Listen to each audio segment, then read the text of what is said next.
예수 중심 시온적 구속사 설교, 모범 설교, 원수를 사랑하는 존재.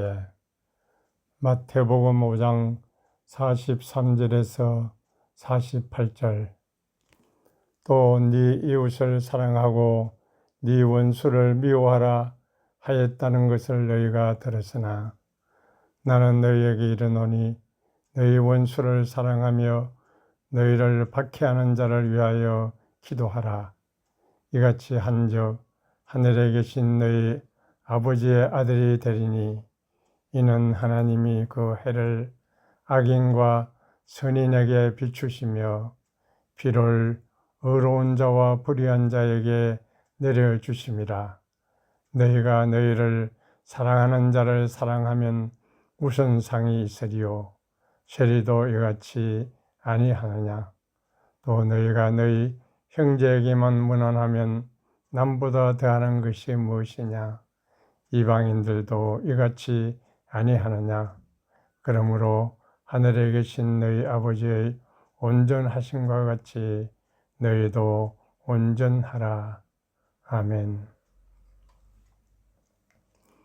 사랑하는 성도 여러분, 오늘 우리는 예수님의 말씀 가운데 가장 어렵고도 가장 영광스러운 말씀 앞에 서 있습니다. 예수님께서 말씀하십니다. 너희 원수를 사랑하며 너희를 박해하는 자를 위하여 기도하라. 여러분, 이 말씀을 들을 때 우리의 마음은 어떻습니까? 주님, 그것은 너무 어렵습니다. 주님, 그 사랑만큼은 사랑하기 힘듭니다. 주님, 제가 받은 상처를 어떻게 잊을 수 있습니까? 아마 우리 안에는 이런 질문이 먼저 올라올 것입니다. 왜냐하면 원수를 사랑한다는 것은 인간에게 가장 어려운 일이기 때문입니다. 나를 사랑하는 사람을 사랑하는 것은 어렵지 않습니다.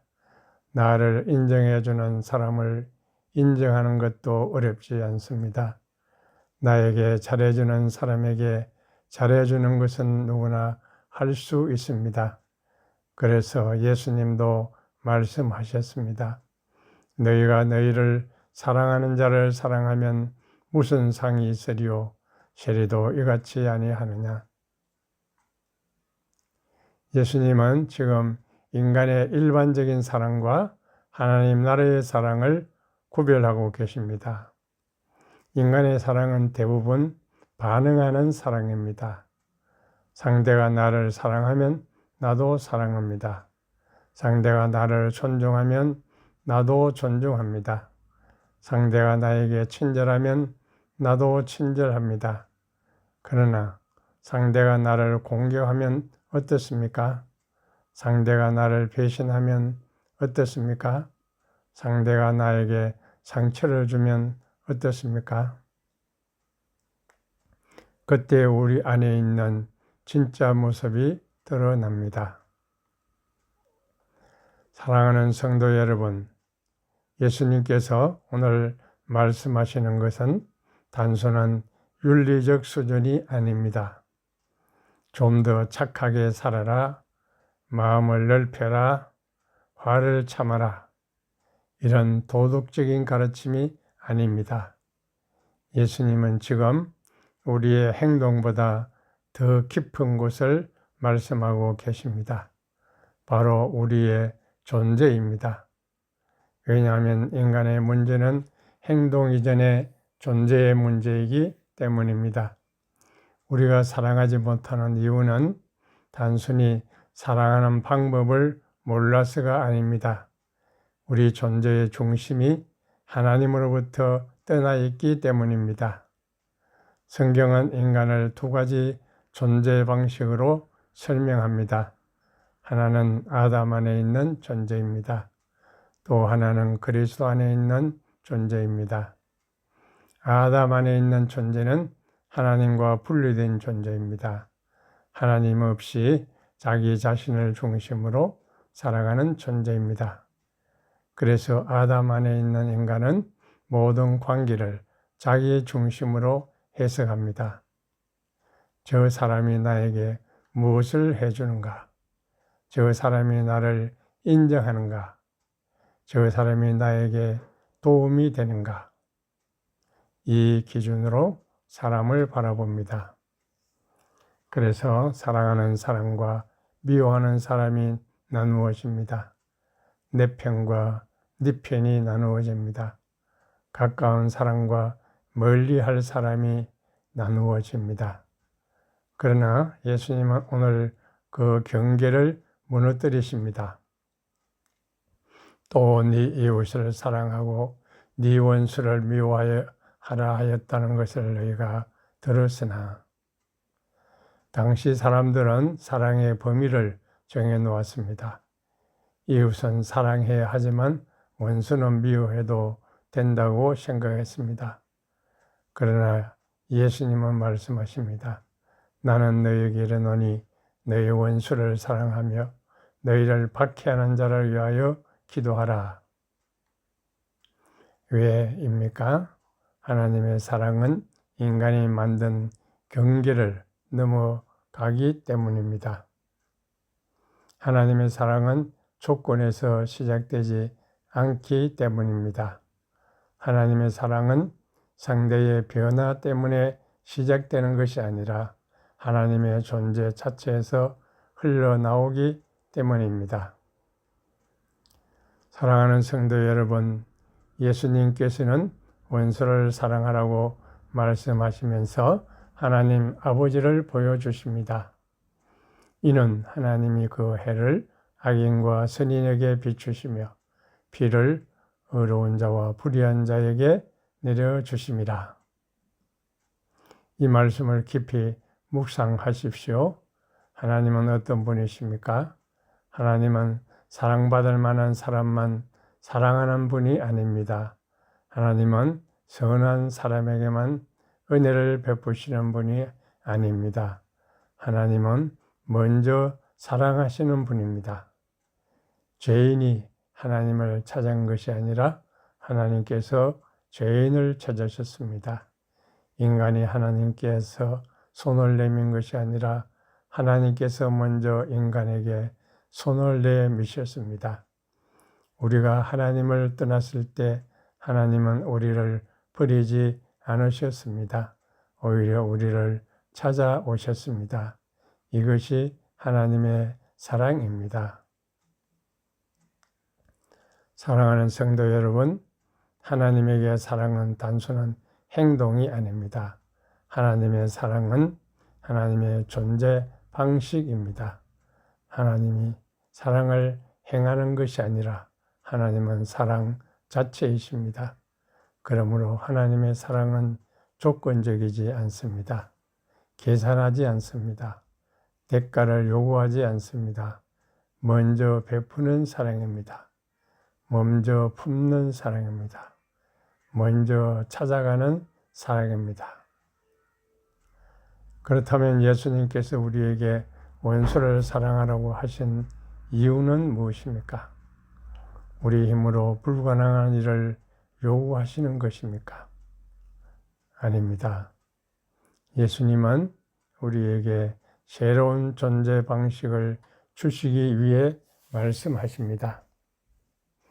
너희가 이제 하나님의 자녀가 되었으니 하나님의 존재 방식으로 살아가라.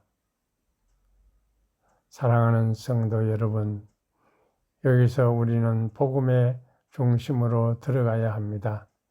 왜냐하면 우리는 스스로 원수를 사랑할 수 없기 때문입니다.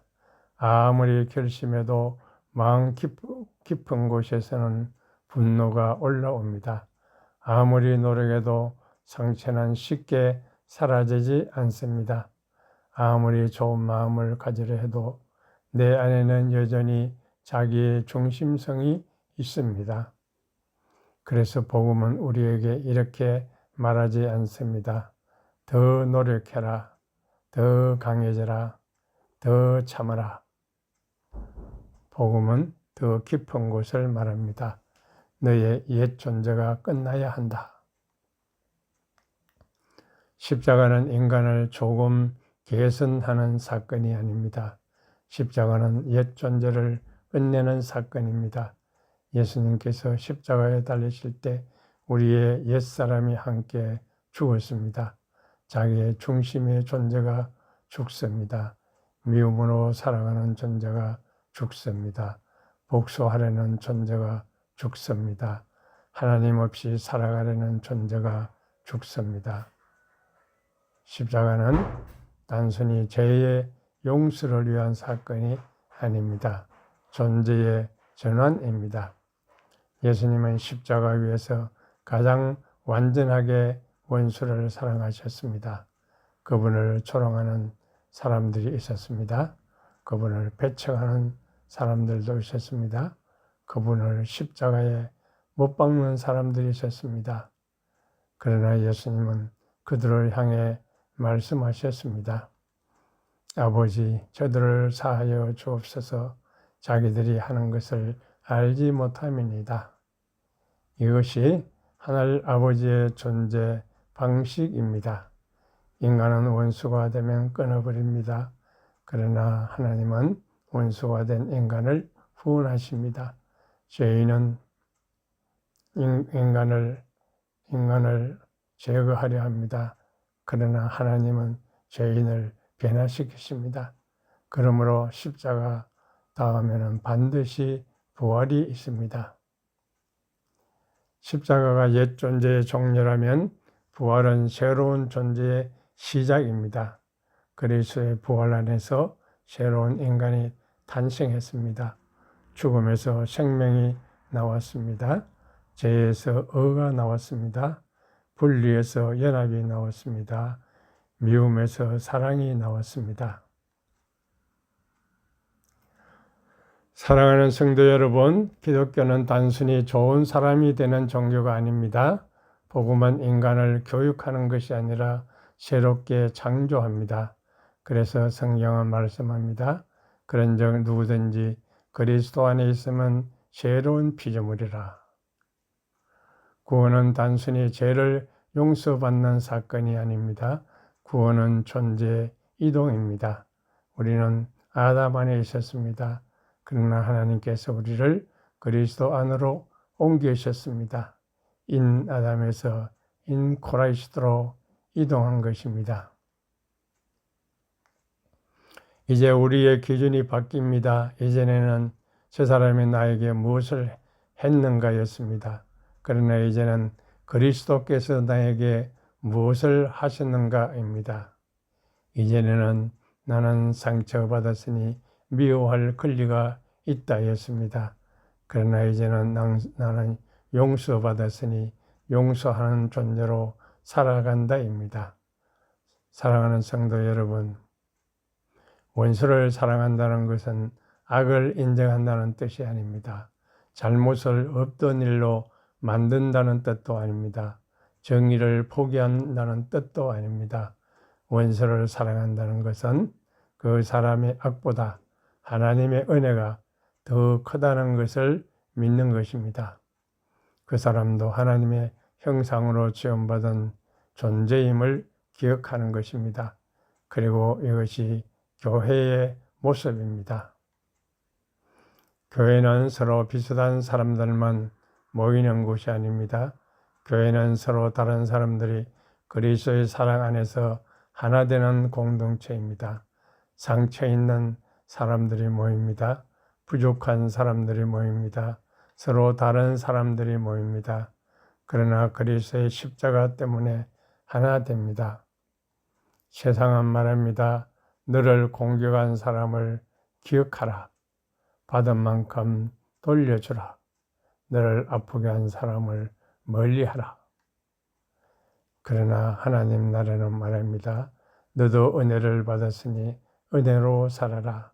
너도 용서받았으니 용서하라. 너도 사랑받았으니 사랑하라. 사랑하는 성도 여러분, 오늘 주님께서 우리에게 물으십니다. 너의 원수는 누구인가? 네가 아직 마음속에서 놓지 못한 사람은 누구인가? 네가 아직 붙잡고 있는 상처는 무엇인가? 주님은 우리의 상처를 가볍게 여기지 않으십니다. 그러나 말씀하십니다. 그 상처가 너의 정체성이 되게 하지 말라. 너는 상처받은 존재가 아니라 사랑받은 존재다. 너는 미움의 존재가 아니라 그리스도 안에서 새롭게 된 존재다. 사랑하는 성도 여러분, 예수님께서 우리에게 주신 말씀은 불가능한 윤리가 아닙니다. 새로운 존재를 향한 초대입니다. 우리는 원래 사랑할 수 없는 존재였습니다. 그러나 하나님께서 먼저 우리를 사랑하셨습니다. 우리는 하나님을 떠났습니다. 그러나 하나님께서 우리를 찾아오셨습니다. 우리는 원수였습니다. 그러나 그리스도께서 십자가에서 우리를 품으셨습니다. 그러므로 이제 우리는 다르게 살아갑니다. 우리는 미움의 존재가 아닙니다. 사랑의 존재입니다. 우리는 복수의 존재가 아닙니다. 화해의 존재입니다. 우리는 아담 안의 존재가 아닙니다. 그리스도 안의 존재입니다. 우리는 하나님의 사랑을 설명하는 사람이 아니라 하나님의 사랑을 살아내는 존재입니다. 하늘 아버지의 온전하심과 같이 우리도 온전해져 갑니다. 그 온전함은 완벽함이 아닙니다. 사랑 안에 거하는 것입니다. 그리스도 안에 거하는 것입니다. 하나님의 존재 방식에 참여하는 것입니다. 마지막으로 기억하십시오. 설교의 목적은 우리가 원수를 사랑할 수 있도록 훈련하는 것이 아닙니다. 설교의 목적은 우리를 다시 그리스도 안으로 데려가는 것입니다. 그리스도 안에 있을 때 우리는 사랑할 수 있습니다. 그리스도 안에 있을 때 우리는 용서할 수 있습니다. 그리스도 안에 있을 때 우리는 하나님 나라의 백성으로 살아갈 수 있습니다. 기도드리겠습니다. 하늘 아버지, 우리는 우리의 힘으로 사랑하려 했습니다. 그러나 실패했습니다. 우리 안에 있는 아담의 존재를 보게 하소서.